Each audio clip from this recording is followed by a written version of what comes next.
আসসালামু আলাইকুম এভরিওয়ান। আশা করি আপনারা সবাই ভালো আছেন। আজ আপনাদের সাথে খুবই মজার একটি পায়েসের রেসিপি শেয়ার করব। খুব সহজভাবে এই পায়েসের রেসিপিটি দেখানো হয়েছে। অল্প কিছু টিপস ও ট্রিক্স ফলো করে কোনো ঝামেলা ছাড়াই এই পায়েসের রেসিপিটি তৈরি করা যায়। যারা নতুন রাঁধুনি তারা এই রেসিপি ফলো করে কোনো ঝামেলা ছাড়াই খুব মজার পায়েস তৈরি করে ফেলতে পারবেন। তাহলে মূল রেসিপিটি শুরু করা যাক। এখানে হাফ কাপের মতো পোলাওয়ের চাল রয়েছে। এই চালগুলো পানি দিয়ে ভালো করে ধুয়ে নেওয়া হয়েছে। এখন পর্যাপ্ত পরিমাণ পানি দিয়ে দিব। তারপর কমপক্ষে 30 মিনিটের মতো চালগুলো ভিজিয়ে রাখতে হবে। হাতে সময় থাকলে আপনারা আরও বেশি সময় ধরে চালগুলো ভিজিয়ে রাখতে পারেন, তাহলে ব্লেন্ড করতে অনেক সুবিধা হবে। প্রায় 2 ঘন্টা পর এখন চালগুলো ব্লেন্ড করে নিব। চালগুলো ব্লেন্ডারের জারে নিয়ে নিব। ব্লেন্ড করার জন্য এখানে পানি ব্যবহার করা হচ্ছে। আপনারা ইচ্ছে করলে শিলপাটাও বেটে নিতে পারেন।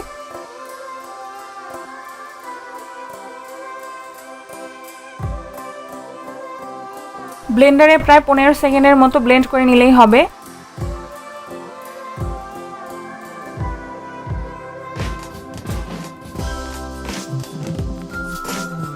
ব্লেন্ড করার পর দেখুন চালগুলো এরকম হয়েছে।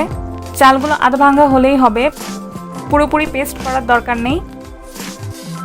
এখানে 1.5 লিটারের মতো গরুর দুধ নিয়ে নেওয়া হচ্ছে। চেষ্টা করবেন ফুল ক্রিম মিল্ক বা খাঁটি গরুর দুধ নেওয়ার জন্য, কেননা দুধ ভালো হলে আপনার পায়েস রান্নাও অনেক ভালো হবে। এখন দুধ হালকা গরম হয়ে আসা পর্যন্ত অপেক্ষা করতে হবে। গরম মশলা হিসেবে 3টি তেজপাতা, মাঝারি সাইজের 6টি দারচিনি, 6টি এলাচ নেওয়া হয়েছে। এলাচের মাথাটা ভেঙে দিবেন, তাহলে এর ফ্লেভারটা অনেক সুন্দরভাবে দুধের মধ্যে ছড়িয়ে পড়বে। এদিকে দুধ একটু পরপর নেড়ে দিতে হবে যাতে নিচে না লেগে যায়। দেখুন দুধ হালকা গরম হয়ে এসেছে। এই পর্যায়ে গরম মশলাগুলো দিয়ে দিতে হবে, তাহলে গরম মশলার ফ্লেভার দুধের মধ্যে খুব ভালোভাবে ছড়িয়ে পড়বে। এখন একটি বলক আসা পর্যন্ত অপেক্ষা করতে হবে। দেখুন বলক চলে এসেছে। এখন চুলার আঁচ কমিয়ে লো হিটে নিয়ে আসতে হবে। তারপর ব্লেন্ড করা চালগুলো দিয়ে দিতে হবে। চালগুলো দেওয়ার সাথে সাথেই নাড়তে হবে, না হয় নিচে দলা পেকে যাবে। এখন সবকিছু আবার ভালো করে নেড়ে দিতে হবে। এখন 1/4 টিস্পুনের মতো লবণ দিয়ে দিব। যারা মিষ্টি খাবারে লবণ পছন্দ করেন তারা এই পর্যায়ে লবণ দিয়ে দিবেন। এখন পোলাওয়ের চাল পুরোপুরি সিদ্ধ হয়ে আসা পর্যন্ত লো হিটে রান্না করতে হবে। আর ঘন ঘন নাড়তে হবে যেন নিচে না লেগে যায়।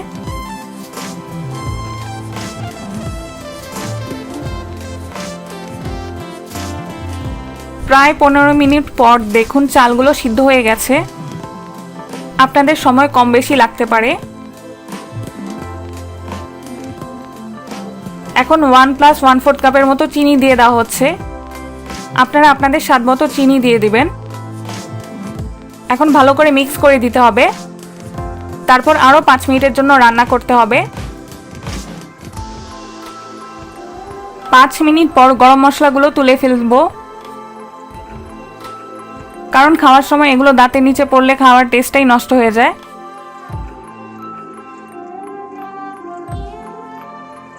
দুই মিনিট পর দেখুন পায়েসের কনসিস্টেন্সি এরকম হয়েছে। এর চেয়ে বেশি ঘন করার প্রয়োজন নেই, কারণ ঠান্ডা হলে এটি আরও ঘন হয়ে আসবে। তারপর ড্রাই ফ্রুটস হিসেবে কিশমিশ দিয়ে দিব। আপনারা আপনাদের পছন্দ অনুযায়ী যে কোনো ড্রাই ফ্রুটস ব্যবহার করতে পারেন। এখন চুলা অফ করে দিব। তারপর ঢেকে 5 মিনিটের জন্য রেখে দিব। এখন পরিবেশনে চলে যাব। এভাবে পায়েস তৈরি করতে যেমন কোনো ঝামেলা নেই, তেমনি খেতেও অনেক মজা লাগে। ছোট বড় সবাই খুব সহজেই এই রেসিপি ফলো করে পায়েস তৈরি করে ফেলতে পারবেন।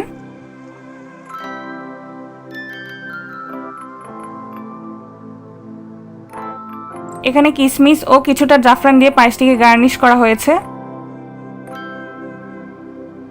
পায়েসটি খেতে মাশাআল্লাহ অনেক মজা হয়েছিল।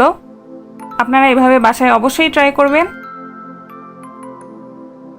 15 মিনিটের মধ্যে তৈরি করা যায় এরকম একটি ক্রিস্পি লাচ্ছা সেমাইয়ের রেসিপি শেয়ার করব। একবার তৈরি করে এই সেমাই যেমন অনেকদিন ধরে সংরক্ষণ করা যায়, ঠিক তেমনি অতিথি আপ্যায়নেও যে কোনো সময় পরিবেশন করা যায়। প্রতিবারের মতোই রান্না করছে আম্মু। তাহলে রেসিপিটি শুরু করা যাক। সেমাই তৈরি করার জন্য 5টি এলাচ, 3টি তেজপাতা, 2টি দারচিনি নিয়ে নিব। ড্রাই ফ্রুটসের মধ্যে 2 টেবিল চামচ কিশমিশ, 3 টেবিল চামচের মতো বাদাম নিয়ে নিব। আপনারা আপনাদের পছন্দ অনুযায়ী যে কোনো ড্রাই ফ্রুটস ইউজ করতে পারেন। এখন একটি ফ্রাই প্যানে 2 টেবিল চামচের মতো ঘি নিয়ে নিব। ঘি হালকা একটু গরম হয়ে আসলে কিশমিশ দিয়ে দিব। তারপর 5 সেকেন্ডের মতো ভেজে নিব। 5 সেকেন্ড পর বাদামগুলো দিয়ে দিব। এখন এগুলো হালকা বাদামি করে ভেজে নিতে হবে। কিশমিশগুলো কি সুন্দর ফুলে উঠেছে। ড্রাই ফ্রুটসগুলো ভাজা হয়ে গেছে। এখন ড্রাই ফ্রুটসগুলো তুলে নিব। ড্রাই ফ্রুটসগুলো পরে ব্যবহার করার জন্য এক সাইডে রেখে দিব। এখন এলাচ, দারচিনি ও তেজপাতাগুলো দিয়ে দিব। তারপর 10 সেকেন্ডের মতো ভেজে নিব। এখন 2 কাপের মতো লাচ্ছা সেমাই দিয়ে দিব।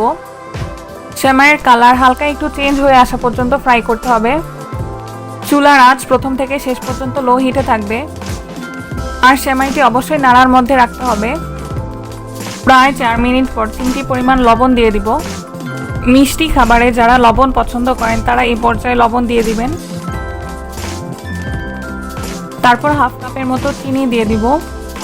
চিনি আপনারা আপনাদের স্বাদ অনুযায়ী অ্যাড করবেন। এই সেমাই ফ্রেশ কোরানো নারকেলও আপনারা ব্যবহার করতে পারেন। চিনি মিক্স করা হয়ে গেলে হাফ কাপের মতো গুঁড়া দুধ দিয়ে দিব। তারপর সব কিছু ভালো করে মিক্স করে নিব। এর মাঝে গরম মশলাগুলো তুলে ফেলব।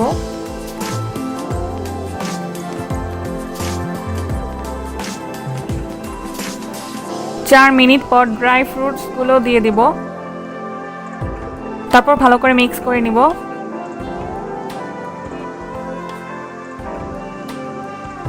সবকিছু ভালো করে মিক্স করা হয়ে গেলে চুলা অফ করে দিব। এখন চুলা থেকে নামিয়ে পুরোপুরি ঠান্ডা হয়ে আসা পর্যন্ত অপেক্ষা করব। তার জন্য একটি বড় ছড়ানো প্লেটে নিয়ে নিব, তাহলে তাড়াতাড়ি ঠান্ডা হয়ে যাবে। সেমাইগুলো ঠান্ডা হয়ে আসলে একটি গ্লাস জার বা বক্সে ভরে আপনারা অনেক দিন ধরে সংরক্ষণ করতে পারবেন। এভাবে সংরক্ষণ করলে সেমাইগুলো প্রায় 2-3 মাসের মতো মুচমুচে থাকবে। দেখুন সেমাইগুলো কত ঝরঝরে হয়েছে। আপনারা এই ঈদে এভাবে সেমাই তৈরি করতে পারেন। এটি তৈরি করা যেমন সহজ, তেমনি খেতেও অনেক মজা লাগে। যারা হোস্টেলে থাকে এবং যাদের একটু পরপর ক্ষুধা লাগে তাদের জন্য 20 মিনিটে তৈরি করা যায় এরকম একটি স্ন্যাক্স আইটেমের রেসিপি শেয়ার করব। এই রেসিপিটি হচ্ছে মুচমুচে সুজি ভাজা। এটি একবার তৈরি করে আপনারা 6 মাসের মতো সংরক্ষণ করে খেতে পারবেন। তাহলে রেসিপিটি শুরু করা যাক।